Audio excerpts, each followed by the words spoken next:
Hello everybody.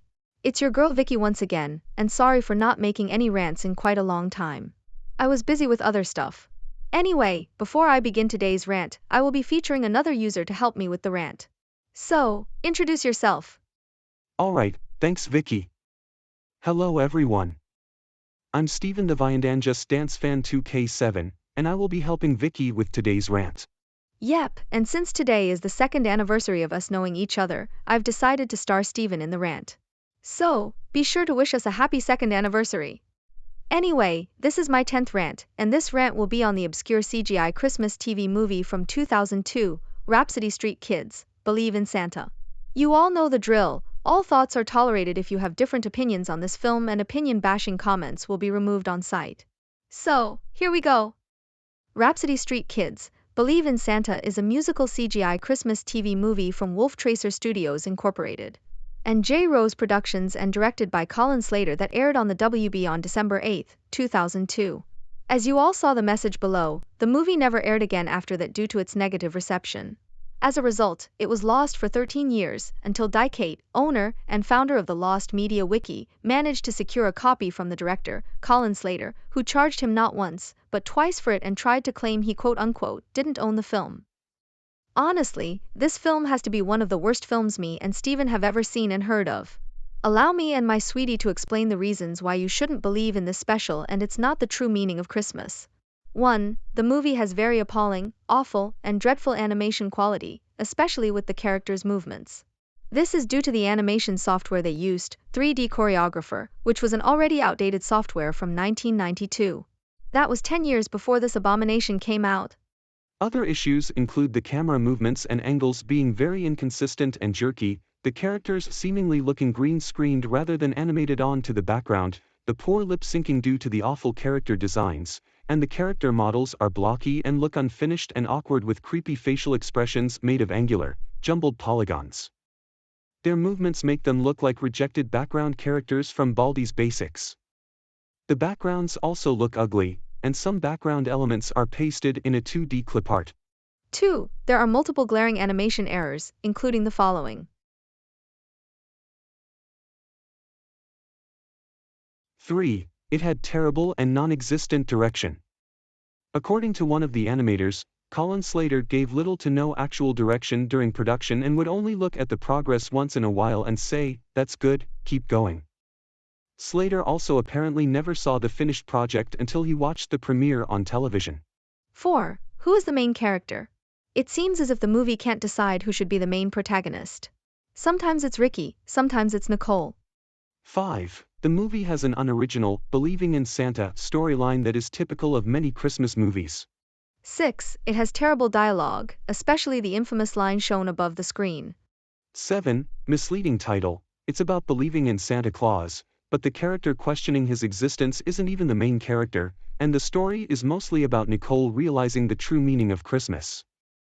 Also, the title of the film is called Rapsittie Street Kids, yet only one character, Ricky, raps throughout the movie, so the title and rapping are entirely pointless. Speaking of which, Ricky's raps are obnoxious.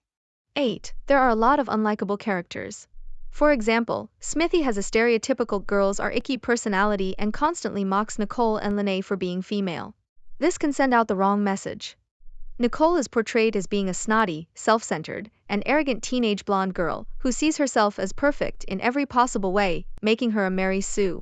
She's at her worst when Ricky gives her his beloved teddy bear as a present to her. She just angrily scolds him for it and throws it away, which is very mean-spirited of her to do that, so we can also claim that she's another one of those cliched mean popular girls. If that wasn't enough, she also made fun of her best friend Lene all because she still believes in Santa, which left the latter walk off depressed. This can make her arguably the worst character in the film. Also, she also had rushed character development. When she read Ricky's letter to Santa, she instantly became nice. To quote Mr. Enter, "That's not how character development works." 9. It had a bizarre and horrible ending which doesn't fit at all in a Christmas movie. It ends with a terrible line, with Eric, Nicole's father, shouting, "Shut that door." 10. The musical numbers are unbearable, the most notable being Nicole's Best Kid in the World, which mainly consists of her standing still in front of a mirror and vaguely flailing her arms.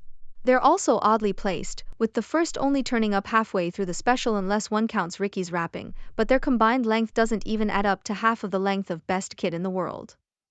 11. There are numerous continuity errors and plot holes that are extremely noticeable.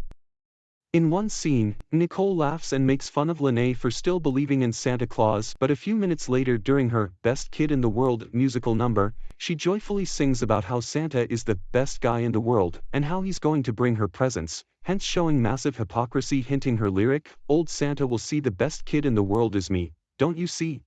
In another scene where Ricky is writing a letter to Santa Claus, he uses a candle for light, even though it was broad daylight outside. 12. There are loads of filler in scenes that go nowhere and add nothing to the plot. 13. In one scene, one of the bullies, Zeke, harasses a girl. When she tells Ms. Parmington, she says that it means he quote-unquote likes her, which sends out the wrong message.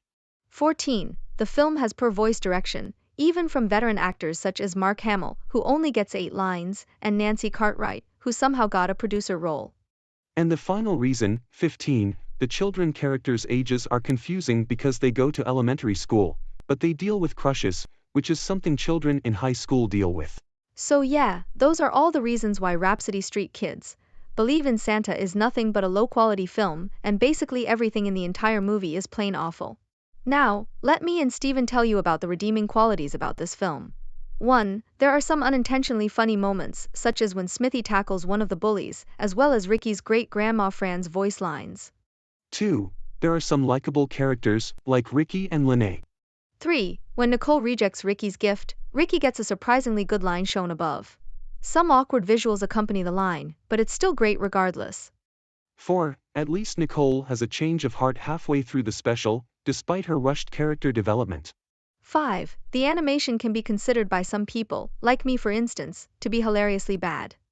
6. While the musical numbers are unbearable, the singing voice of Nicole, provided by Paige O'Hara, the voice of Belle from Beauty and the Beast, is still good. And lastly, 7. The end credits sound godly. Anyway, that's the end of the rant. Thanks for watching, and feel free to wish us a happy second anniversary of knowing each other.